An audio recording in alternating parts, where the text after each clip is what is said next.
The Infinity War trailer and all the talk surrounding it carries a vague air of change coming. Nobody can or will say what that means, but it certainly feels to me like more than a few of the Marvel Cinematic Universe's countdown clocks will expire in the next year or two. Not only will we finally see a payoff to the Thanos Infinity Stone subplot that's been lingering in the background for years, but it may finally be time for some actors to make their exit.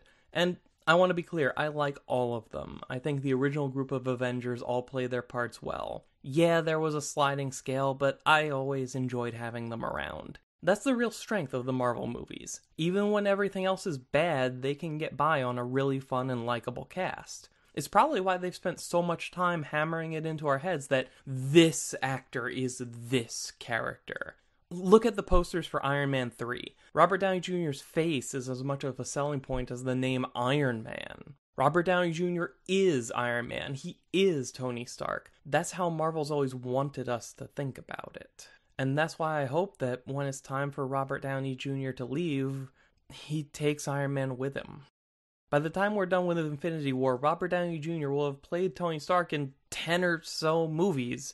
Everything about who this character is has been built on the foundation of this one performance, this one actor interpreting the character a certain way and perfecting it over time. And the easiest way to mess up future movies and discourage me from wanting to see them is to recast. Marvel's already played around with this before, replacing the actors for both War Machine and the Hulk, and in both cases it's been a glaring change that, at best, stops a scene dead because the viewer is taken right out of it. I love Iron Man 1, but one of the most memorable things about it is that Terrence Howard looks at a War Machine armor and says, "Next time," only to be replaced by Don Cheadle in Iron Man 2. And even when the replacement is a blatant upgrade, like going from Edward Norton to Mark Ruffalo, it still creates a dissonance in the mind of the audience. It's seen as a breaking point, whether it is one or not, and messes with the large capital U universe that they're going for here. Just ask every Marvel fan you know if 2008's Incredible Hulk is part of the canon of the Avengers films. I'm betting most will say no. And I feel the same way about all these characters. This is a line, a franchise, where the actors are tied intrinsically to their characters, and the people making these movies really want an overall sense of continuity to matter, even if it's just on kind of a bird's eye macro level. If you want to do the legacy thing and have Steve give his shield to Bucky, that's fine, go for it, have fun. But Steve Rogers himself needs to go. And in terms of these characters going away, I need to stress this one final point. Don't kill them. I understand it can be the go-to knee-jerk reaction when it's time to write out a big-name character, especially one who will be in a position to save the day in a one final act of self-sacrifice and go out in a blaze of glory. But there's honestly no point in this case. Every one of the original Avengers has something in their lives that's conducive to them giving up the life and moving on. There have been at least 3 movies that end with a scene of Tony Stark driving off into the sunset, having just blown up all of his suits or reaching some personal realization that he needs to step away for a while. Without spoiling Ragnarok, Thor's left in a position where it's absolutely vital he be there for his people, and he's gone through some surprisingly permanent changes from the way we're used to seeing and thinking of Thor, so a very easy time to have that character move on would be right now.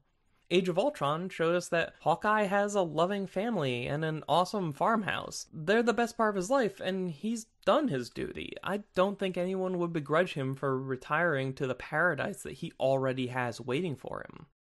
Captain America's story, from the moment he woke up in the present, has been about the fact that he spent all his time protecting the world, but never living in it. I'd kill to see a scene of Steve Rogers getting on his old motorcycle, saying goodbye to the gang, and riding off to see America, entrusting the world to everyone else. Black Widow is pretty light on backstory, but it's easy enough to say she goes off to help rebuild S.H.I.E.L.D. or something. That's not to say I want to see her pop up on Agents of S.H.I.E.L.D. I wouldn't wish that on my worst enemy. It's as simple as she was a secret agent before the Avengers, she can go back to being a secret agent after the Avengers. Hulk? Hey, I'll throw you a bone. You can still have Hulk around sometimes. They've already toyed around with the concept of there being long stretches of time where Hulk never becomes Banner and can actually hold up conversations now, so just let Hulk remain a CG creature and just phase out Banner after a while. All of this seems like what Marvel's been gearing up for anyway, because while this core group of Avengers has been racking up ticket sales all this time, Marvel's been using a ton of guest spots and solo movies to build up an entire second generation of heroes. We may lose Iron Man, Captain America, Thor, Black Widow, Hawkeye, and the Hulk. But waiting in the wings to fill that void are Black Panther, Doctor Strange, Falcon, Spider-Man, Ant-Man, Scarlet Witch, Vision, War Machine. We already have more than enough heroes to make up an Avengers team, plus some Guardians of the Galaxy for flavor. And that's limiting it to who we have right now. We know Ant-Man 2 will introduce the Wasp, and they keep promising us that Captain Marvel is coming, but there's no end to the new stars they could pull out of Marvel's publication history. Infinity War represents a chance to give the old guard one last hurrah while letting the B team step up to the majors. It'll allow Marvel Studios to see their casting and marketing decisions through to a logical conclusion, and also show they've learned from their past mistakes.